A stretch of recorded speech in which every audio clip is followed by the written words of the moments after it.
नमस्कार, मैं हूं शम्स ताहर खान और आप देख रहे हैं वारदात। क्या राजस्थान की युवा साध्वी और कथावाचक प्रेम बाइसा की मौत दिल का दौरा पड़ने से हुई? क्या प्रेम बाइसा की मौत के पीछे कोई साजिश नहीं है? और क्या प्रेम बाइसा की मौत के बाद उनके नाम लिखा गया सुसाइड नोट गलत है? ये सवाल इसलिए क्योंकि जयपुर फॉरेंसिक लैब ने प्रेम बाइसा की विसरा रिपोर्ट जोधपुर पुलिस को सौंप दी है। इस विसरा रिपोर्ट में जहर का कहीं जिक्र नहीं है और इसी के बाद डॉक्टरों का मानना है कि प्रेम बाइसा की मौत दिल का दौरा पड़ने की वजह से हुई। 18 दिनों तक चली लंबी जांच।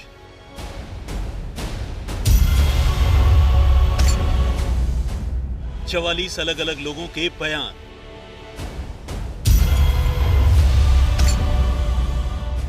एक 106 लोगों की कॉल डिटेल की एनालिसिस।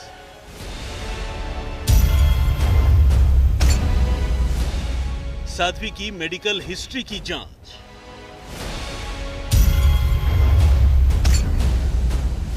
सौ से ज्यादा सीसीटीवी कैमरों की पड़ताल।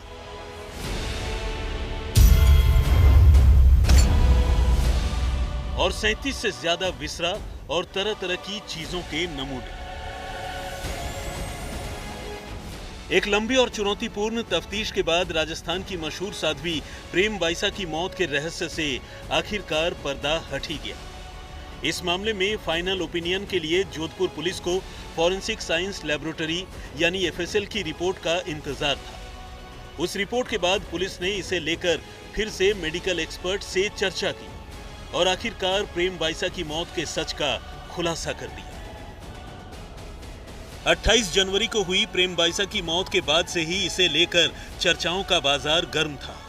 प्रेम बाइसा के अनुयायी तो खैर इस मामले में इंसाफ की मांग कर ही रहे थे। खुद प्रेम बाइसा के पिता वीरमनाथ भी बार बार इस मामले में साजिश की आशंका जताते हुए अपनी बेटी के लिए न्याय की मांग कर रहे थे। ऐसे में पुलिस ने पहले डॉक्टरों के बोर्ड से उनके शव का पोस्टमार्टम करवाया और फिर हिस्टोपैथोलॉजिकल जांच के लिए उनके विसरा के नमूनों को state forensic science laboratory Jaipur भेजा गया, जिसकी रिपोर्ट 16वें दिन पुलिस के सामने आई और 18वें दिन जोधपुर पुलिस ने इस केस को एक तरह से कंक्लूड कर दिया। पुलिस की माने तो साध्वी प्रेम बाइसा के साथ न तो कोई साजिश हुई, न उनके साथ मौत से पहले कोई सेक्सुअल असॉल्ट हुआ और न ही उन्होंने खुदकुशी की, बल्कि उनकी मौत की वजह कार्डियक और पल्मोनरी अरेस्ट बनी। कार्डियोपल्मोनरी अरेस्ट से हुई मौत बोले तो दिल की धड़कनों का और सांस लेने की क्रिया के रुकने से चलते हुई मौत। पुलिस ने साफ किया कि उन्हें पहले से फेफड़े से संबंधित बीमारी थी। ऐसे में कार्डियोपल्मोनरी अरेस्ट जानलेवा बन गई। जैसा कि आप सबों को ध्यान है कि 28 तारीख को प्रेम बाइसा का असामयिक निधन हो गया था। उसके बाद मर संख्या 2 29 तारीख को दर्ज किया गया। बॉडी का बोर्ड से पोस्टमार्टम कराया गया और पोस्टमार्टम के उपरांत बोर्ड ने यह उचित समझा कि एफएसएल और हिस्टोपैथोलॉजिकल रिपोर्ट आने के बाद ही ये मृत्यु का कारण बता पाएंगे। उसके बाद एसआईटी का गठन किया गया। 12 तारीख को हमें एफएसएल और हिस्टोपैथोलॉजिकल रिपोर्ट प्राप्त हुई। उसके बाद हमने जो हमारी मेडिकल बोर्ड है उसको एफएसएल और पैथोलॉजिकल रिपोर्ट भेजी। उसमें कॉज ऑफ डेथ आया due to shock as a result of cardiopulmonary arrest due to pulmonary pathology, और उसमें उन्होंने लिखा हुआ है अस्थमा COPD।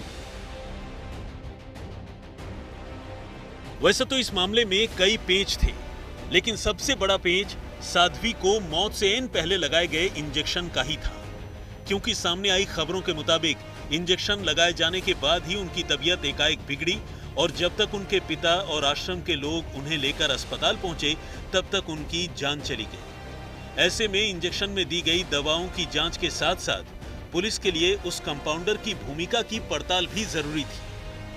पुलिस ने इस दिशा में जांच भी की और शुरुआती तफ्तीश में उसे कंपाउंडर की लापरवाही का पता चला। हमारे कुछ क्वेरीज थे जो मेडिसिन लगाए गए हैं, उस संबंध में हमने फिर से बोर्ड से रिपोर्ट मांगी है और जैसी बोर्ड से रिपोर्ट आएगी उसके बाद हम फाइनल निर्णय लेंगे।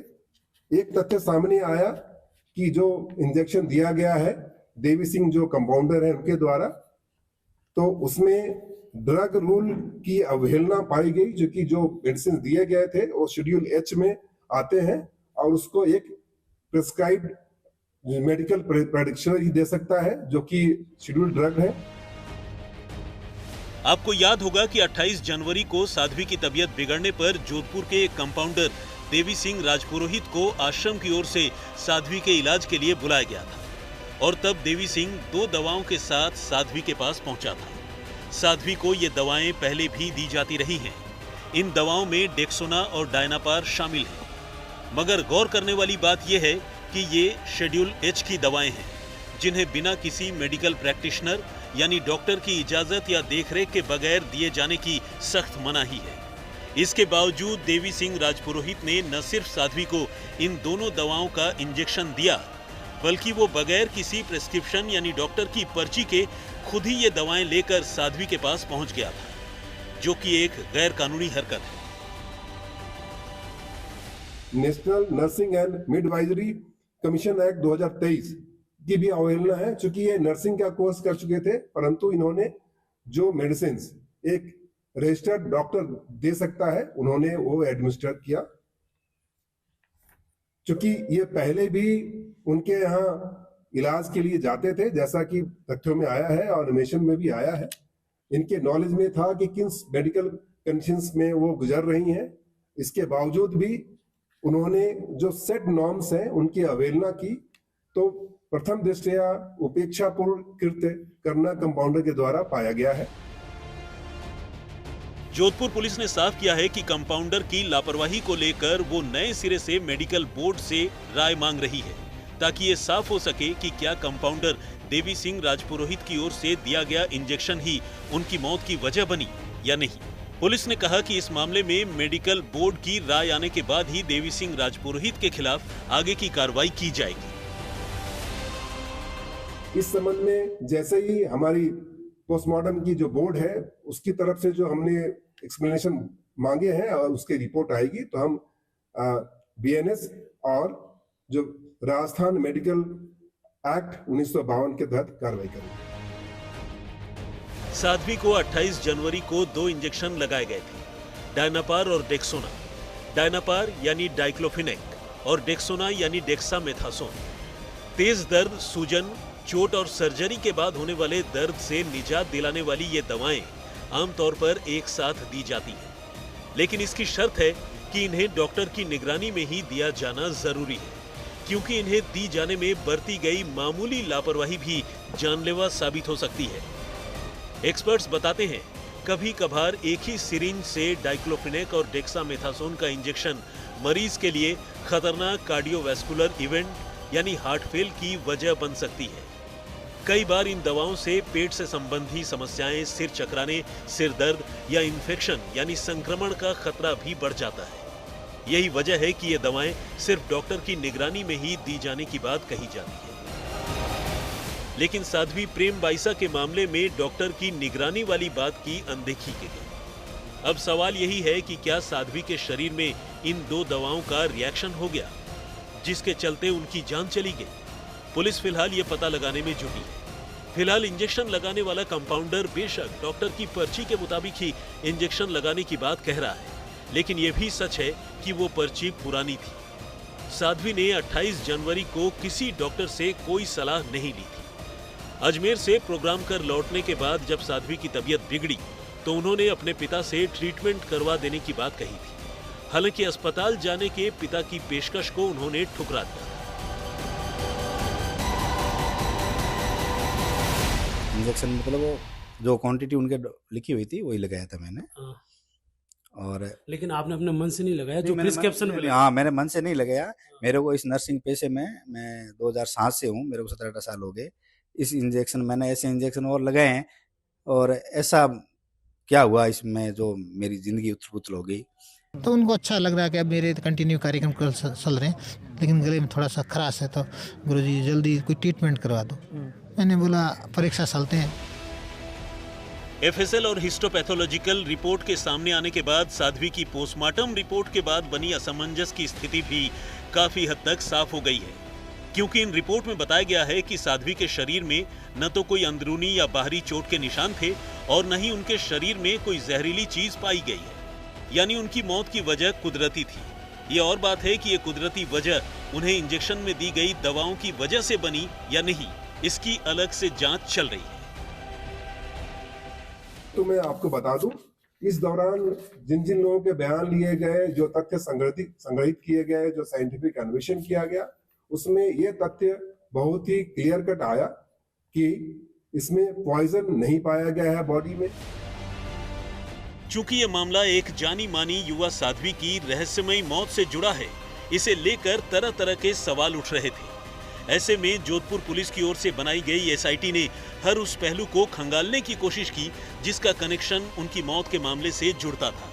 मसलन पुलिस ने 28 जनवरी की पूरी टाइमलाइन को रिविजिट करने की कोशिश की, जब उनकी तबीयत बिगड़ने से लेकर उन्हें इंजेक्शन लगाए जाने और फिर बाद में तबीयत ज्यादा बिगड़ने पर उन्हें जोधपुर के ही प्रेक्षा अस्पताल ले जाए जाने की बात सामने आई थी। इसके अलावा पुलिस ने प्रेम बाइसा की मेडिकल हिस्ट्री की भी अलग से एनालिसिस की। पुलिस ने यह पता लगाया कि वो कब से बीमार थी, तबीयत बिगड़ने पर वो कौन कौन सी दवाएं लेती थी। और एसआईटी ने अपने जो बयान हैं, 44 लोगों के बयान लिए हैं, 106 लोगों की कॉल डिटेल की एनालिसिस की है, सोशल मीडिया एनालिसिस किया गया है, प्रेम बाइसा के मेडिकल हिस्ट्री का एनालिसिस किया गया है, जिसमें कौन सी दवाइयां वो पहले लेती थी, जिन डॉक्टरों के संपर्क में थी, कैसी मेडिकल कंडीशंस थी, इस पे विशद अन्वेषण किया गया। उसके अलावा जो घटनाक्रम का टाइमलाइन है, जिस समय इनकी तबीयत खराब हुई और जब इनकी मृत्यु कारित हुई, उसके बीच में कौन कौन से घटनाक्रम हुए और कौन सा टाइमलाइन रहा, उसमें किसके फोन आए, सीसीटीवी कैमरा फुटेज, जो उस दौरान जो लोग मुझसे मिले उनके बयानात। उनको लगाए गए इंजेक्शन के मद्देनजर पुलिस ने ड्रग कंट्रोलर से लेकर सीएमएचओ, राजस्थान नर्सिंग काउंसिल समेत कई इकाइयों से बात की है। यहां तक कि पुलिस ने इनकम टैक्स डिपार्टमेंट से लेकर प्राइवेट अस्पताल तक की अलग से जांच की, यानी हर उस एंगल को एक्सप्लोर करने की कोशिश की जहां से उनकी मौत में साजिश का कोई भी एंगल जुड़ सकता था। इसके अलावा उनके गांव से लेकर जोधपुर के आश्रम तक उनकी किन किन से दोस्ती और दुश्मनी थी, पुलिस ने ये सब भी चेक किया। इसके अलावा चूंकि यहाँ पर इंजेक्शन से रिलेटेड भी इश्यूज आए, जिस दवाई का प्रयोग किया गया, इस संबंध में ड्रग कंट्रोलर से भी मंतव्य लिया गया। CMHO, Rajasthan nursing council, Mathuradas hospital, pharmacologist, insurance companies, income tax department, FSL और प्राइवेट हॉस्पिटल, इन सब से परामर्श लिए गए, इनसे चर्चा की गई, औपचारिक और अनौपचारिक। इनके संबंध में 2 प्रकरण दर्ज थे, उसकी पृष्ठभूमि के संबंध में विशद अन्वेषण किया गया। इनके गांव में भी कुछ लोगों के साथ प्रकरण दर्ज है, उसके संबंध में भी विशद चर्चा की गई और लोगों से इस संबंध में अन्वेषण किया गया और वेरीफाई किया गया कि उनके बैकग्राउंड क्या थे। वैसे तो इस मामले के उलझने की कई वजहें थी, लेकिन इन वजहों में एक वजह इनकंक्लूसिव पोस्टमार्टम रिपोर्ट भी थी, यानी एक ऐसी रिपोर्ट जिसने मौत की वजह से पर्दा हटाने की जगह उसे लेकर और ज्यादा संशय पैदा कर दिया था। यही वजह है कि पुलिस को इस केस का आखिरी सच जानने के लिए एफएसएल और हिस्टोपैथोलॉजिकल रिपोर्ट की जरूरत पड़ी। सूत्रों की माने तो साध्वी के शव का पोस्टमार्टम करने वाले डॉक्टरों ने बताया था कि मौत से पहले उनकी आंतें और पेट के कई अंदरूनी अंग सिकुड़ गए थे। अब सवाल यह था कि ऐसा किस सूरत में हो सकता है, तो फॉरेंसिक मेडिसिन के एक्सपर्ट से इसका भी जवाब पूछा गया। एक्सपर्ट्स की माने तो आमतौर पर ऐसा किसी बीमारी की सूरत में ही मुमकिन है। जाहिर है साध्वी भी बीमार थी, लेकिन क्या वो बीमारी इतनी खतरनाक स्टेज पर थी कि उससे उनके अंदरूनी अंग सिकुड़ गए, या फिर रही सही कसर इंजेक्शन के हेवी डोज ने पूरी कर दी। पुलिस ने मौत की वजह का तो पता लगा लिया है, लेकिन उसे इंजेक्शन के इफेक्ट का सच अभी जानना बाकी है। पोस्टमार्टम रिपोर्ट में ही शरीर के कुछ अंदरूनी अंगों के लाल पाए जाने की बात भी सामने आई थी। एक्सपर्ट्स बताते हैं कि ऐसा इन्फेक्शन के साथ साथ पॉइजनिंग के मामलों में भी हो सकता है। कई जहरीले पदार्थ ऐसे होते हैं जो पेट में ऐसा असर दिखाते हैं। ऐसे में पुलिस को उनके शरीर में जहर होने या न होने का सच जानना था, जो विसरा रिपोर्ट के सामने आने के बाद साफ हो गया। जहर की बात नहीं मिली। पोस्टमार्टम में डॉक्टरों ने पाया था कि साध्वी के हाथ और पांव के नाखून उनकी मौत के दौरान बिल्कुल नीले पड़ गए। कई लोग इसे पॉइजनिंग की निशानी बता रहे थे, लेकिन फॉरेंसिक मेडिसिन और टॉक्सिकोलॉजी के एक्सपर्ट्स की माने तो शरीर में ऑक्सीजन की कमी से कई बार ऐसा होता है। इसलिए अक्सर ये देखा गया है कि हैंगिंग या ड्राउनिंग के केसेस में जब किसी की जान जाती है तो उसके शरीर में भी नाखून नीले पड़ जाते हैं। अब हिस्टोपैथोलॉजिकल एग्जामिनेशन यानी विसरा रिपोर्ट के सामने आने के बाद ये साफ हो गया है कि बीमारी की हालत में उनकी सांस रुक गई, जिसके चलते उनके नाखूनों का रंग बदला था। डॉक्टर अशोक शर्मा, जोधपुर, आज तक। हाल यह है कि अगर प्रेम बाइसा की मौत दिल का दौरा पड़ने की वजह से हुई तो फिर उनकी मौत के 4 घंटे बाद उन्हीं के सोशल मीडिया अकाउंट पर उन्हीं का सुसाइड नोट क्यों डाला गया? जिस ड्राइवर ने प्रेम बाइसा के नाम पर यह सुसाइड नोट उनके अकाउंट पर डाला था, उसने पुलिस को बयान दिया है कि उसने ऐसा प्रेम बाइसा के पिता के कहने पर किया था। जोधपुर पुलिस के मुताबिक प्रेम बाइसा के पिता ने यह सुसाइड नोट जज्बाती होकर लिखवाया था। फिलहाल जोधपुर पुलिस ने पिता और ड्राइवर दोनों को ही क्लीन चिट दे दी है। ये तो रही साध्वी को जहर दिए जाने या फिर उनके खिलाफ किसी साजिश की आशंका के मद्देनजर की गई पुलिस की जांच का सच। लेकिन जिस एक मामले ने साध्वी की मौत के केस को सबसे ज्यादा उलझा दिया था, वो था उनकी मौत के बाद उनके इंस्टा हैंडल से पोस्ट किया गया उनका कथित सुसाइड नोट। तो पुलिस ने इस मामले की भी पड़ताल की और इसका भी सच ढूंढ लिया। छानबीन में सामने आया था कि 28 जनवरी को साध्वी की मौत के बाद खुद उनके पिता वीरमनाथ ने साध्वी के मोबाइल फोन का इस्तेमाल कर उनके इंस्टा हैंडल से साध्वी के नाम से एक सुसाइड नोट पोस्ट किया था और ये पोस्ट उन्होंने अपने ड्राइवर भोमाराम से लिखवाया था। इस पोस्ट में साध्वी के हवाले से लिखा गया था,